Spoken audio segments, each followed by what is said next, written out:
സോഷ്യോളജിയിലെ chapter wise important topics ആണ് അത്. ഇനി നമുക്ക് നോക്കാനുള്ളത് 8ാമത്തെ ചാപ്റ്ററാണ്. നമ്മൾ 1 മുതൽ 6 വരെയുള്ള പാർട്ട് 1 വീഡിയോ ചെയ്തിട്ടുണ്ട്. ഇത് സെക്കൻഡ് പാർട്ടാണ്, ഇത് ലാസ്റ്റ് പാർട്ടാണ്. ഇതിൽ പറയുന്ന ടോപ്പിക്സും ഫസ്റ്റും പഠിക്കുക ഷുവറായിട്ട് 80 മാർക്ക് നേടാൻ പറ്റുന്ന വിഷയമാണ് സോഷ്യോളജി. സോഷ്യോളജിയിലെ മാർക്ക് കുറയില്ല, നമുക്ക് ഈസിയായിട്ട് നേടിയെടുക്കാൻ പറ്റും. അന്നത്തെ ചാപ്റ്ററിൻ്റെ പേര് സ്ട്രക്ചറൽ ഘടനാപരമായ മാറ്റം എന്നാണ്. ഈ ചാപ്റ്ററിൽ നിന്ന് കൂടുതലായും 2 മാർക്കിൻ്റെ ഒരു ക്വസ്റ്റ്യൻസ് ആണ് വരുന്നത്. നമുക്ക് നോക്കാം. ആദ്യം പഠിക്കാം. അർബനൈസേഷൻ ആൻഡ് ഇൻഡസ്ട്രിയലൈസേഷൻ, നഗരവൽക്കരണവും വ്യവസായവൽക്കരണവും. കൂടുതലും ചോദിക്കാൻ ചാൻസ് വ്യവസായവൽക്കരണമാണ് അഥവാ ഇൻഡസ്ട്രിയലൈസേഷൻ.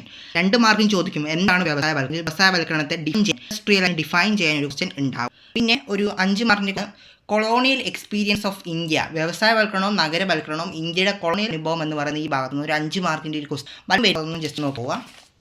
പിന്നെ പഠിക്കേണ്ടത് സ്വതന്ത്ര ഇന്ത്യയിലെ നഗരവൽക്കരണം, ഒരു 4 മാർക്കിന് 5 മാർക്കിന് വരാറുണ്ട്. അർബനൈസ് ഇൻഡിപെൻഡൻറ്റ് ഇന്ത്യ, ഈ ഭാഗം ജസ്റ്റ് നോക്കണം.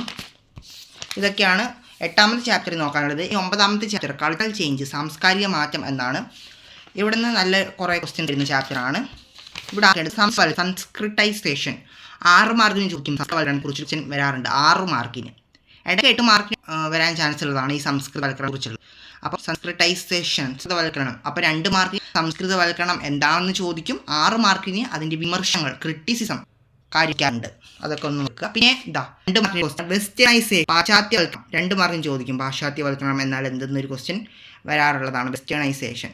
അപ്പോൾ അതെന്ത് ചെയ്യുക നോക്കണം. പിന്നെ ആധുനികവൽക്കരണവും മതേതരവൽക്കരണവും, മോഡേണൈസേഷൻ ആൻഡ് സെക്യുലറൈസേഷൻ, 2 മാർക്കിന് ചോദിക്കാം. അതും ജസ്റ്റ് ഒന്ന് നോക്കി പോവുക. പിന്നെ 10ാമത്തെ ചാപ്റ്റർ ഇന്ത്യൻ ജനാധിപത്യത്തിൻ്റെ the story of Indian democracy. ഇവിടെ ആദ്യം നോക്കേണ്ടത് ഒരു 5 മാർക്കിന് ക്വസ്റ്റ്യനാണ്. 5 മാർക്കിന് 6 മാർക്കിന് ചോദിക്കുന്നൊരു ക്വസ്റ്റ്യനാണ്. Powers and responsibilities of panchayat, പഞ്ചായത്തുകളുടെ അധികാരങ്ങളും ഉത്തരവാദിത്തങ്ങളും 5 മാർക്കിനും 6 മാർക്കിനും ചോദിക്കും. ഷുവർ ഇത് എന്തായാലും പബ്ലിക് എക്സാമിന് ഉണ്ടാവും.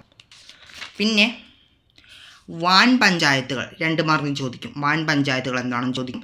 പിന്നെ ഏതാ ന്യായ പഞ്ചായത്തുകളെ കുറിച്ച് വരുന്നുണ്ട്, ന്യായ പഞ്ചായത്ത്, ആ ഭാഗവും നിങ്ങൾ നോക്കി പോകണം. പിന്നെ ഏതാ അവിടെ political parties, pressure groups and demographic politics, രാഷ്ട്രീയ പാർട്ടികൾ, സമ്മർദ്ദ സംഘങ്ങൾ, ജനാധിപത്യ രാഷ്ട്രീയം എന്നൊക്കെ പറയുന്നത് ഈ ഭാഗത്തിന് 2 മാർക്കിന് ക്വസ്റ്റ്യൻ വന്നേക്കാം. നോക്കി പോവുക. പിന്നെ 11ാമത്തെ പടം 8 മാർക്കിന് എസ് എ ക്വസ്റ്റ്യൻ വരുന്നൊരു ചാപ്റ്ററാണ്. ഗ്രാമീണ സമൂഹത്തിലെ മാറ്റവും വികസനവും, chain development in rural society എന്ന് പറഞ്ഞ ചാപ്റ്ററാണ്. ഇവിടെ 8 മാർക്കിന് ചോദിക്കുന്നൊരു ക്വസ്റ്റ്യനാണ് നമ്മളുടെ ഹരിത വിപ്ലവം അഥവാ green revolution and it social consequences, ഹരിത വിപ്ലവവും അതിൻ്റെ സാമൂഹിക പ്രത്യാഘാതങ്ങളും 8 മാർക്കിന് എസ് എ ക്വസ്റ്റ്യൻ ചോദിക്കും. അങ്ങനെ ചോദിച്ചില്ലെങ്കിൽ 6 മാർക്കിന് ഉണ്ടാവും. അത് ഇമ്പോർട്ടൻ്റ് ആയിട്ട് നോക്കണം.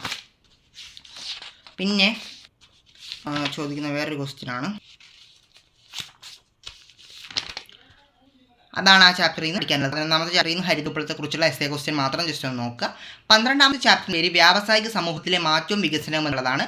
Change and development in industrial society, കുറേ കാര്യങ്ങൾ പഠിക്കാനുണ്ട്. ഈ ചാപ്റ്ററിൽ ആദ്യം പഠിക്കാനുള്ളത് സംഘടിത അസംഘടിത മേഖലകൾ തമ്മിലുള്ള വ്യത്യാസം, ഓർഗനൈസ്ഡ് ആൻഡ് അൺഓർഗനൈസ്ഡ് സെക്ടർ. ഇത് 6 മാർക്കിനോ 5 മാർക്കിനോ ചോദിക്കുന്ന ഒരു ക്വസ്റ്റ്യനാണ്. സംഘടിത മേഖലയും അസംഘടിത മേഖലയും തമ്മിലുള്ള വ്യത്യാസം നോക്കണം. പിന്നെ ആഗോളവൽക്കരണവും ഉദാരവൽക്കരണവും ഇന്ത്യൻ വ്യവസായത്തിലെ മാറ്റവും, അതായത് globalisation, liberalisation and Indian economy എന്ന് പറയുന്ന ഭാഗമുണ്ട്. അവിടെ പറയുന്നത് ഈ ആഗോളവൽക്കരണം ഉദാരവൽക്കരണം ഇന്ത്യൻ വ്യവസായത്തെ എങ്ങനെയാണ് ബാധിച്ചിട്ടുള്ളതെന്നാണ്. അതൊരു 8 മാർക്കിന് എസ് എ ക്വസ്റ്റ്യൻ ഒരു തവണ വന്നിട്ടുള്ളതാണ്. ഇടയ്ക്ക് 5 മാർക്കിനും 6 മാർക്കിനും വരുന്നതാണ്. അപ്പോൾ അത് നല്ലപോലെ തന്നെ നോക്കണം. പിന്നെ നോക്കേണ്ട വേറൊരു ക്വസ്റ്റ്യനാണ് ടൈലറിസം അഥവാ സയൻറ്റിഫിക് മാനേജ്മെൻറ്റ്, ശാസ്ത്രീയ മാനേജ്മെൻറ്റ് എന്നൊക്കെ പറയുന്ന നമ്മുടെ ഫ്രെഡറിക് വിൻസ്ലോ ടൈലർ കൊണ്ടുവന്ന ഒരു സിദ്ധാന്തമുണ്ട്. അത് 2 മാർക്കിനോ 4 മാർക്കിനോ ചോദിക്കാം. ടൈലറിസം അത് ജസ്റ്റ് ഒന്ന് നോക്കി പോവുക. പിന്നെ എന്താണ് ഗാർഹിക അടിസ്ഥാനത്തിലുള്ള തൊഴിൽ, 5 മാർക്കിന് ഒരു ക്വസ്റ്റ്യനാണ്. ഹോം ബേസ്ഡ് വർക്ക്, അതിനെക്കുറിച്ച് കുറിപ്പെഴുതാൻ ഒരു ക്വസ്റ്റ്യൻ വരും. ഇമ്പോർട്ടൻ്റ് ആയിട്ടും പഠിച്ചു പോവുക. ഇനി 13ാമത്തെ ചാപ്റ്ററാണ് ഗ്ലോബലൈസേഷൻ ആൻഡ് സോഷ്യൽ ചേഞ്ച്, ആഗോളവൽക്കരണം സാമൂഹ്യ മാറ്റവും എന്നാണ് ചാപ്റ്ററിൻ്റെ പേര്. ഇവിടെ ആദ്യം പഠിക്കേണ്ടത് എന്താണ് ആഗോളവൽക്കരണം, ഗ്ലോബലൈസേഷൻ എന്താണെന്നൊരു 2 മാർക്കിന് ക്വസ്റ്റ്യൻ വരും. തന്നെ സാമ്പത്തിക മാനങ്ങൾ 8 മാർക്കിന് ചോദിക്കാം. എക്കണോമിക് ഡയമെൻഷൻസ് ഓഫ് ഗ്ലോബലൈസേഷൻ, ആഗോളവൽക്കരണത്തിൻ്റെ സാമ്പത്തിക മാനങ്ങൾ ചോദിക്കാറുണ്ട്, പഠിച്ചു വെക്കണം. ഇനി ഇതാ ഡിജിറ്റൽ വിഭജനം, ഡിവൈഡിനെ കുറിച്ച് പറയുന്നുണ്ട്. അത് 2 മാർക്കിന് ചോദിക്കാറുണ്ട്. ഡിജിറ്റൽ വിഭജനം എന്താണെന്ന് ചോദിക്കാറുണ്ട്, അത് നോക്കണം. പിന്നെ ഹോമോജിനൈസേഷൻ, ഏകാത്മകതയെക്കുറിച്ച് ഇവിടെ പറയുന്നുണ്ട്, അത് നോക്കണം. അതേപോലെ തന്നെ ഗ്ലോബലൈസേഷൻ അല്ല, ഗ്ലോക്കലൈസേഷൻ എന്താണെന്ന് 2 മാർക്കിന് ഒരു ക്വസ്റ്റ്യൻ വരാറുണ്ട്, അതും ഇമ്പോർട്ടൻ്റ് തന്നെയാണ്, നോക്കണം. പിന്നെന്താ, കോർപ്പറേറ്റ് കൾച്ചർ, കോർപ്പറേറ്റ് സംസ്കാരം, 2 മാർക്കിൻ്റെ ക്വസ്റ്റ്യനാണ്, നോക്കണം, ഇമ്പോർട്ടൻ്റ് ആണ്.